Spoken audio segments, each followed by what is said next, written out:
하셔서 에레미야 13장 1절에서 14절까지 말씀을 우리 한 절 한 절 제가 읽도록 하겠습니다. 에레미야 13장 1절에서 14절까지 말씀입니다.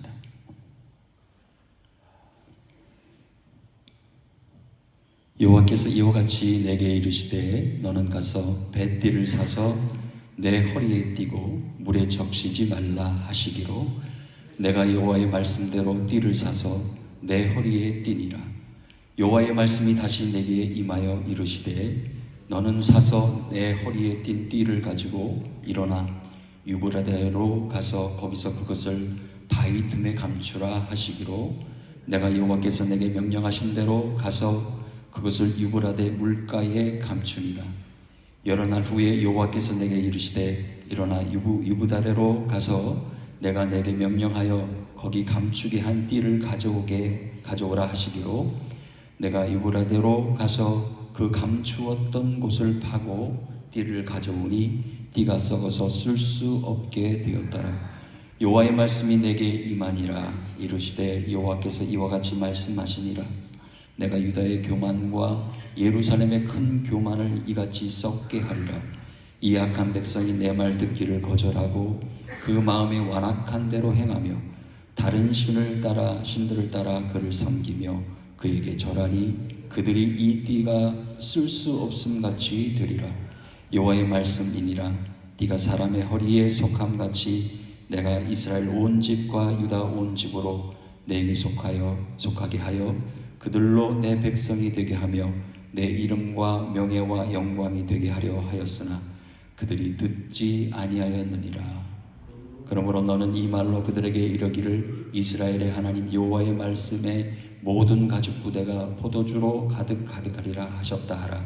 그리하면 그들이 내게 이르기를 모든 가죽 부대가 포도주로 찰 줄을 우리가 어찌 알지 못하리요 하리니 너는 다시 그들에게 이르기를 여호와의 말씀에 보라. 내가 이 땅의 모든 주민과 다윗의 왕위에 앉은 왕들과 제사장들과 선지자들과 예루살렘 모든 주민으로 잔뜩 취하게 하고 또 그들로 피차 충돌하여 상하게 하되 부자 가운데 사이에도 그러하게 할 것이라. 내가 그들을 불쌍히 여기지 아니하며 사랑하지 아니하며 아끼지 아니하고 멸하리라 하셨다 하라. 여호와의 말씀이니라. 아멘. 자리에 앉으시겠습니다. 기도하겠습니다. 하나님, 오늘도 믿음으로 듣겠습니다.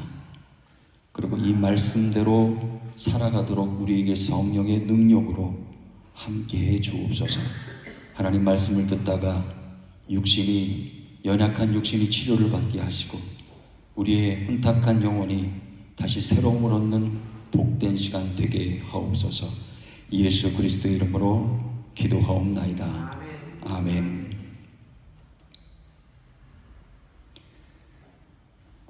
하나님은 예언자들에게 종종 말이 아닌 삶 자체로 메시지를 전달하게 하실 때가 있습니다. 말이 아니에요. 삶을 통해서 그의 행동을 통해서 보여주실 때가 있다는 것. 에레미야 13장은 그 대표적인 말씀입니다. 하나님은 에레미야에게 허리띠 하나를 사게 하십니다. 사게 하셨고 차게 하셨고 또 감추게 하셨고 다시 꺼내게 하셨다는 거예요. 이렇게 행동하게 하신 이유가 뭘까? 이 모든 행동은요, 단순한 퍼포먼스가 아닙니다. 유다와 예루살렘의 영적 상태를 보여주는 하나님의 어떻게 보면 고발이에요. 오늘 이 말씀이 이 땅에 세워진 교회를 향하여 하시는 말씀이고 저와 여러분에게 하시는 말씀이에요. 1절을 보면 여호와께서 이와 같이 내게 이르시되 너는 가서 뱃띠를 사서 내 허리에 띠고 물에 적시지 말라 하시기로 그랬습니다. 물에 적시지 말래요. 뱃띠는 속옷과 가장 가까이 닿는 옷입니다. 그 당시로 좀 돌아가 볼게요. 바벨론 느부갓네살이 예루살렘을 포위하고 공격할 때에 선지자는 유다 백성들이 포로가 되어 끌려갈 것을 예언을 했어요. 당신들은 다 포로로 끌려가게 되고 어려움을 만나게 될 거다 예언했어요. 이때 상징적으로 보여주는 그림, 그 행동의 모습이 이 하나하나에 담겨져 있다는 거예요. 하나님은 이 허리띠처럼 이스라엘이 하나님께 밀착되기를 원하셨습니다. 늘 허리에 붙어 있기를 원하셨습니다. 하나님과 동행하기를 원하셨어요. 그런데 오늘 말씀을 보니까 물에 적시지 말라고 말씀하셔요. 처음 선택받은 이스라엘이 아직 타락하지 않은 상태였습니다. 순수한 상태였습니다. 하나님을 진정으로 예배하는 그런 상태였습니다. 순수한 백성이 달라졌어요. 변질됐다는 거예요. 변절했다는 거예요. 오늘 이 말씀을 묵상하면서 하나님은요, 멀리 있는 분이 아니에요. 우리가 기도하면서 왜 하나님이 응답하시지 않을까? 나에게 왜 감동을 주시지 않을까? 나의 기도를 왜 하나님께서 들으시지 않을까? 할 때가 많습니다. 멀리 계시는 것 같아요. 느낌이. 그러나 하나님은 멀리 계시지 않아요. 가까이 계신다는 거예요. 삶의 중심에 밀착된 분으로 모시고 있는가를 내가 깊이 생각을 해봐야 돼요. 하나님이 멀리 떨어져 계시는 분이 아니라는 거예요. 내가 멀리 떨어져 있는 것이지. 신앙이 그럴 것 같습니다. 예배 시간에만 존재하는 것이 아닌 것 같아요. 일상생활에도 소홀해져 있지 않은가를 우리가 점검해 봐야 돼요. 우리는 예배 시간에는 정말 하나님 앞에 기도하고 말씀을 듣고 또 찬송하고 합니다. 그런데 삶의 현장에서는 과연 어떨까? 하나님의 허리에 붙어 있는가를 보셔야 돼요. 2절을 보면 내가 여호와의 말씀대로 띠를 사서 내 허리에 띠니라 그랬어요. 첫 번째 명령이에요. 제사장이 예배를 주관하기 위해서, 제사를 주관하기 위해서 필요한 것이 있습니다. 옷을 입어야 돼요. 제사장 옷을. 아마 에봇 위에 두른 띠가 아닐까 생각합니다. 그 띠를 띄어라 그랬어요. 에레미야는요, 갑자기 그냥 말씀만 하시다가 이렇게 행동해 라고 명령을 내리시니까 당혹스러웠을 거예요. 이해하지 못했을 가능성이 클 겁니다. 그러나 그는 하나님 앞에 묻지 않아요. 말씀대로 그냥 순종합니다. 예언자의 능력은 어떻게 보면 설득력 있는 말솜씨가 아닙니다. 즉각적인 순종에서 나온다는 거예요. 우리의 삶을 한번 돌이켜봅시다. 돌이켜보면 이해가 되지 않는 부분이 많아요. 내가 생각할 때도 이 삶의 생활이, 패턴이 이해가 되지 않을 때가 많아요. 되어져가는 이 세계적인 정황을 바라볼 때에 이해가 되지 않는 부분이 많습니다. 그래도 우리가 해야 될 도리는 다른 게 아니에요. 순종하는 것, 말씀에 귀 기울이는 것, 좀 더 생각해보고 라고 말하는 것이 아니라 그냥 아멘하고 순종하는 그 순종의 행동이 필요하다는 거예요. 3절과 4절 말씀 쭉 보시면 띠를 가지고 일어나 유브라데로 가서 바위 틈에 감추라 그랬어요. 왜 갑자기 뜬금없이 그 띠를 차고 있어라, 차라 했다가 왜 그걸 떼서 다시 바위 틈에 숨겨라고 말씀하셨을까? 이게 두 번째 여정입니다. 어떻게 보면 이미 하나님께서 명령을 하실 때가 있었어요. 첫 번째, 아나도 사람들에 의해서 음모를 피해서 숨어 있었어요. 3달 동안. 그것이 바로 그 현장 아닙니까? 그런데 오늘 두 번째 여정을 보니까 또 다르게 하나님께서 명령하시는 거예요. 가서 그것을 숨겨라. 유브라데 강은 유다에서 약 560km 떨어진 곳입니다. 가까운 거리가 아니에요. 먼 여정입니다. 먼 여정이에요. 그 여정을 예전에 갔어서 숨어 있었는데 또 가라고요? 이것은 단순한 이동이 아닙니다. 고된 순종의 여정이에요. 고된 여정이라는 거예요. 이 여정이 어떻게 보면 우리의 삶의 여정과 너무 닮아 있어요. 예수 그리스도를 믿었습니다. 믿었으면 잘 될 줄 알았어요. 뭔가 다 잘 이루어질 줄 알았어. 근데 아니거든요. 삶의 여정을 보면 모든 것이 다 내 뜻대로 되지 않아요. 허리에서 떨어져 나간 띠는 더 이상 기능을 하지 못해요. 이것을 볼 때에 하나님과 분리된 유다의 미래를 보여주고 있는 그림의 모습이라는 거예요. 너희들이 이미 나에게서 떠났어, 이 뜻이에요. 하나님과 떨어져 있으면 결국은 고된 여정이 될 수밖에 없는 거예요. 막막한 여정이 될 수밖에 없어요. 하나님과의 거리가 점점 멀어지고 있지는 않는가라고 우리는 점검해야 합니다.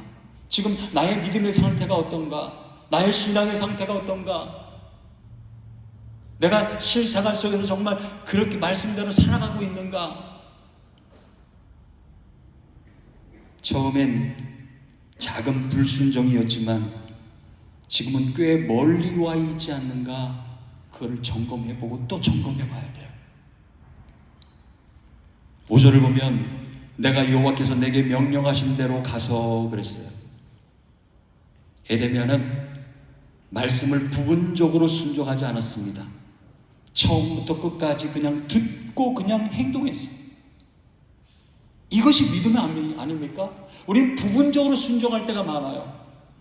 내 마음에 들 때는 순종하고 내 마음에 들지 않을 때는 그냥 귀 기울이지 않고 침묵할 때가 많아요. 외면할 때가 너무나 많다는 거예요. 그러나 에레미야 선지자는 그러지 않습니다. 처음부터 끝까지 이해가 되지 않아도 그냥 따라가는 거예요. 이해가 되지 않고 정말 힘들어도 그냥 그 여정을 밟아가는 거예요. 궁금하지 않았을까요? 허리에 띠를 차라고 할 때는 언제고, 벗으라고 하시고 또 가서 숨기라고 하시고,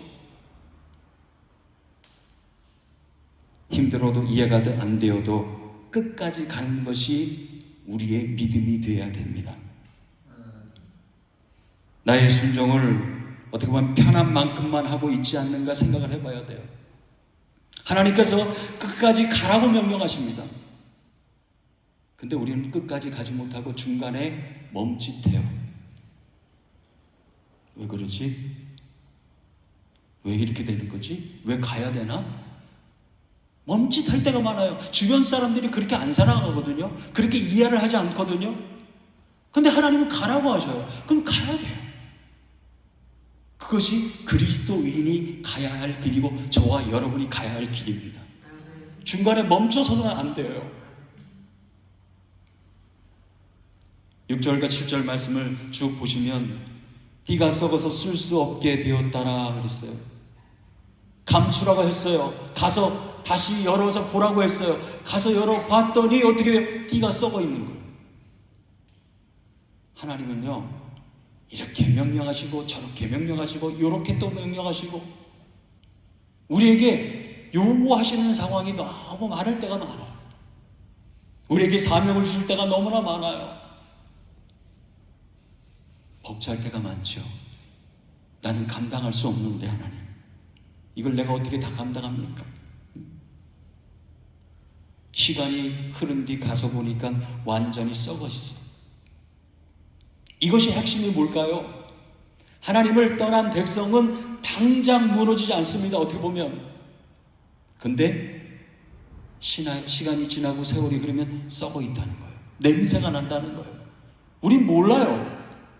그걸 모른다는 거예요. 못 느낀다는 거예요.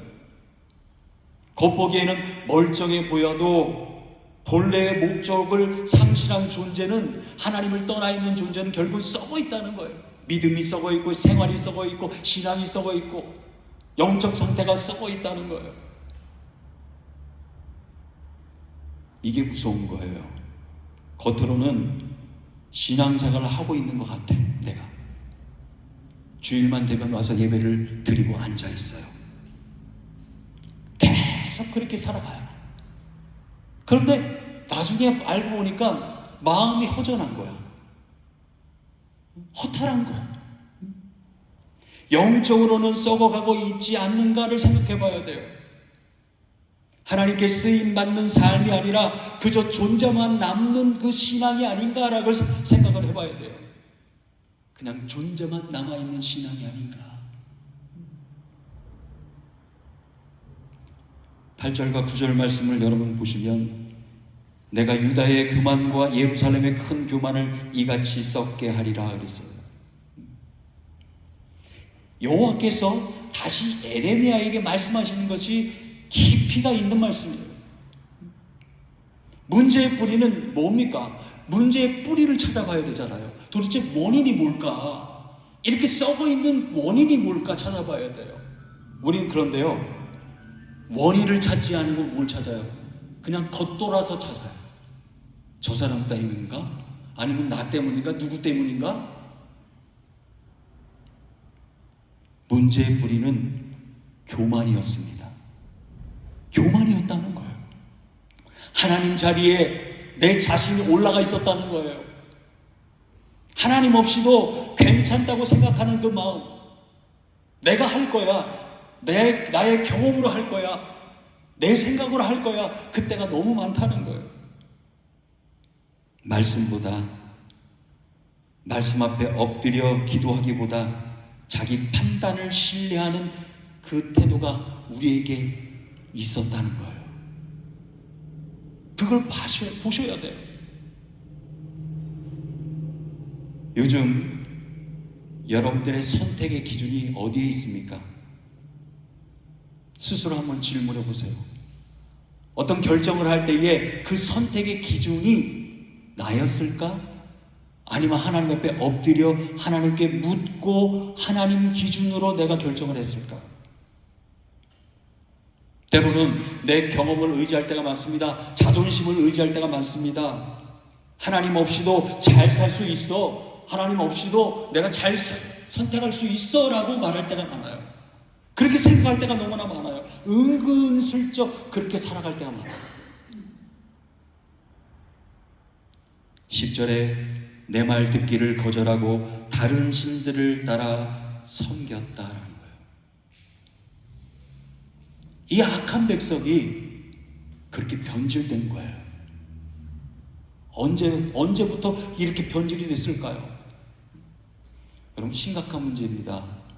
언제부터인지 아세요? 하나님 앞에 제사를 드릴 때에 형식적으로 드려지는 그 제사로 시작됐다는 거예요. 유다는 말씀을 거절하면서 동시에 다른 것들을 붙잡기 시작했습니다. 우상은 반드시 하나님 말씀을 밀어넣은 자리에 그대로 들어오게 돼 있어요. 하나님 자리에 우상이 있는 거예요. 우상이. 하나님보다 더 의지하는 것을 내가 그 자리에 놓을 때 문제가 되는 거예요. 오늘 이 말씀을 묵상하면서 나는 하나님보다 더 의지하는 것이 무엇일까 생각해 보세요. 없으실 것 같아요? 가만히 생각하면 하나님보다 더 의지하는 것들이 있더라고요. 속속들이 있더라고요. 그게 돈이 될 수도 있고요, 그냥 안정이 될 수도 있어요. 안일함, 관계, 그리고 인정하는 것. 하나님은 인정하지 않습니다. 그럼 내가 인정을 했고, 하나님 말씀을 듣지 않게 될 때에 나는 무엇을 더 크게 듣고 있는가를 생각해 보셔야 돼요.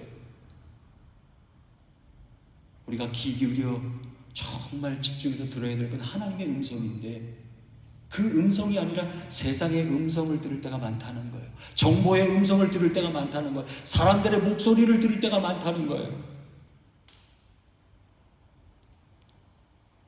11절에 보면 그들로 내 백성이 되게 하며 내 이름과 명예와 영광이 되게 하려 하였으나 그랬어요. 하나님의 바람이에요. 내 영광이 되기를 원했고 나의 백성 되기를 원했고 나의 명예가 되기를 원했고 하나님의 마음이잖아요. 여러분들을 향해서 하나님께서 그렇게 말씀하시는 거예요. 나의 영광이 되기를 원한다고, 나의 명예가 되기를 원한다는 거, 나의 백성이 되기를 원한다는 거. 이미 백성이에요. 근데 백성답게 살아가기를 원하신다는 거예요. 하나님의 가장 깊은 마음이 담겨져 있는 말씀이에요. 하나님은 심판하시기 전에 먼저 관계 회복을 원하셨습니다. 관계 회복. 단절되어진 그 관계가 다시 회복되기를 원하시는 하나님의 간절한 소망 마음이 있었다는 것. 그러나 문제는 단 한 가지. 그들이 듣지 아니하더라. 하나님은 자꾸 내게로 와, 내게로 와 하시는데 듣지 않는 거예요. 나의 말에 귀 기울여라 말씀하시는데 듣지 않는 거예요. 하나님은 이미 충분히 말씀하셨어요. 아니요, 지금도 충분히 말씀하고 계십니다. 내가 듣지 않고 있는가를 생각해 보셔야 돼요. 회개하지 못하게 막는 완고함이 무엇일까 생각해 보셔야 돼요. 이 안에 우린 고집이 있어요. 그것도 선한 고집이면 감사하게요. 늘 그 악한 고집이 믿음을 망가뜨리고 신앙을 망가뜨려요. 하나님과의 관계를 망가뜨려요. 이 고집이 없으면 되는데, 이 완악함이 없으면 되는데. 유다 백성들이 그랬어요. 이 완악함을 그저 간직하길 원하는 것, 이 고집을 내려놓지 못하는 것. 12절 모든 가죽 부대가 포도주로 찰죽을 우리가 어찌 알지 못하리요 그랬어요. 여러분, 이 말씀 뭐냐면 그 당시의 속담이에요. 속담을 인용하면서 말씀하고 있는 거예요. 왜? 이해하라고. 좀 제발 좀 깨달으라고. 백성들은 하나님의 말씀을요 조롱했습니다. 비웃었습니다. 이상하지 않아요? 하나님께서 선택하여서 복을 주시고 적과 꿀이 흐르는 땅으로 보내주셨는데 하나님을 비웃어? 하나님을 조롱해? 이 땅에는 없을 것 같습니까? 교회 안에는 없을 것 같습니까? 그런 분들이 있어요. 하나님을 외면하고 한다는 것이 뭘까? 하나님 말씀을 듣지 않고 기울이지 않는 것이 외면 아닙니까? 조롱 아닙니까? 상식적인 말로 받아들이며 영적 의미를 전혀 깨닫지 못할 때가 많아요. 우리는 말씀을 들으면서 이런 얘기를 할 때가 많아요. 마음속으로. 뭐 그런 얘기지 뭐. 뻔하지 않아? 그냥 흘려보낼 때가 너무 많아요. 나에게 주시는 말씀이 아니니까 그렇게 생각할 때가 많아요. 하나님 말씀을 들으면서도 내 삶과 연결하지 않고 있지 않는가를 생각해 보셔야 돼요. 이 말씀을 우리가 왜 듣습니까? 삶의 현장에서 이 말씀대로 살아가기 위해서 듣는 거 아닙니까? 그렇다면 이 말씀을 다시 한번 한 주간에 돌이켜 봐야 돼요. 내가 정말 주님 허리에 붙어 있는가 생각해 보셔야 돼요. 나는 혹시나 이 허리띠가 썩어 있지 않는가를 생각해 보셔야 돼요. 13절에 보면 내가 이 땅의 모든 주민을 잔뜩 취하게 하고 그랬어요. 이 말씀은 뭘까요 도대체? 여기서 이 취함은 기쁨이 아닙니다. 축제의 분위기 있어서 많이 마시는 그 포도주가 아니에요. 분별력을 잃은 상태예요. 여러분, 분별력 없이 살아가는 건 굉장히 위험합니다. 이것이 선인지 이것이 악인지, 이게 하나님의 참뜻인지 아닌지 분별하지 못하면요 마치 술 취한 사람과 똑같아요. 하나님의 심판은 혼란과 충돌로 나타난다는 거예요. 혼란과. 분별력이 흐려진 상태가 아닌가 점검해 보셔야 돼요. 감정과 욕망이 나의 신앙을 이끌고 있지 않는가 생각해 보셔야 돼요. 그럴 때가 많잖아요. 나의 감정에 의해서 휘말릴 때가 많잖아요. 이럴 때도 있고 저럴 때도 있고. 우리의 감정에 의해서 신앙이 흔들려서는 안 됩니다. 자로나 우로나 치우쳐서는 안 됩니다. 14절 말씀 보면 불쌍히 여기지 아니하며 멸하리라 그랬어요. 하나님의 결론입니다. 이 말씀은요, 어떻게 보면 냉혹해 보여요. 자신은 끝까지 돌이키지 않는 결과라는 거예요. 여러분, 하나님 심판에 예외가 있습니까? 하나님의 심판엔 예외가 없어요. 신분이 보장될 것 같습니까? 지위가 보장될 것 같습니까? 종교적인 역할로 보장받을 수 있습니까? 없어요. 내가 목사라도, 내가 장로라도, 내가 권사라도 보장받을 수 없어요. 그 허리띠가 하나님 영역 안에 벗어나 있다면 결국은 썩어 있는 거예요.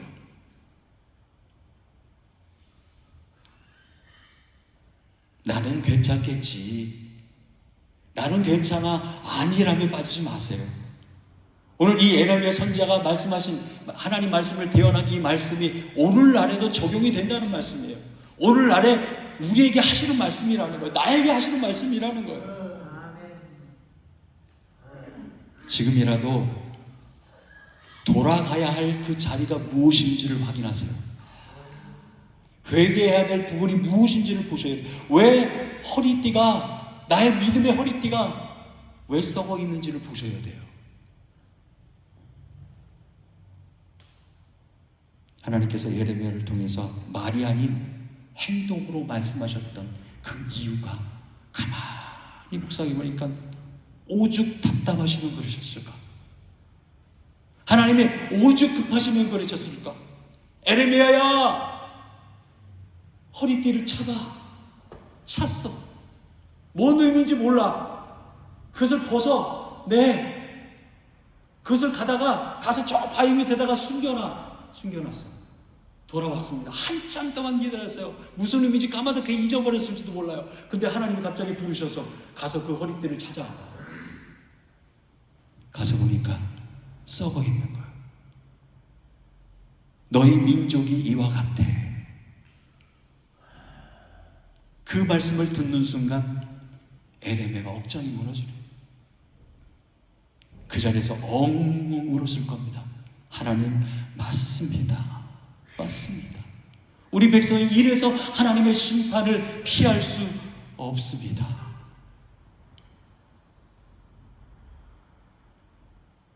허리에서 떨어진 신앙인가, 다시 붙잡히는 신앙인가를 보셔야 돼요.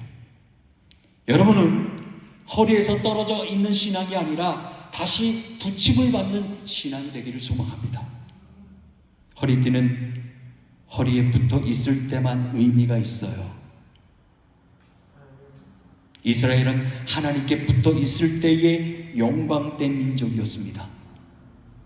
그런데 하나님을 벗어나는 순간 타락한 백성이었고요, 썩어 있는 백성이었고, 우상을 숭배하는 백성으로 전락해버렸다는 거예요. 그렇다면 오늘날 이 땅에 세워진 모든 그리스도인들 과연 하나님 허리에 붙어 있는가?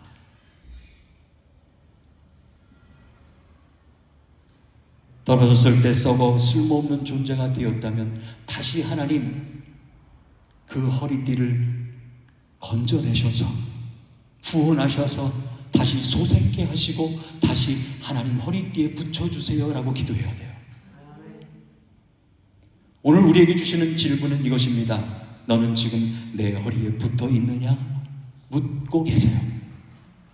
내 허리띠에 붙어 있느냐? 묻고 계세요.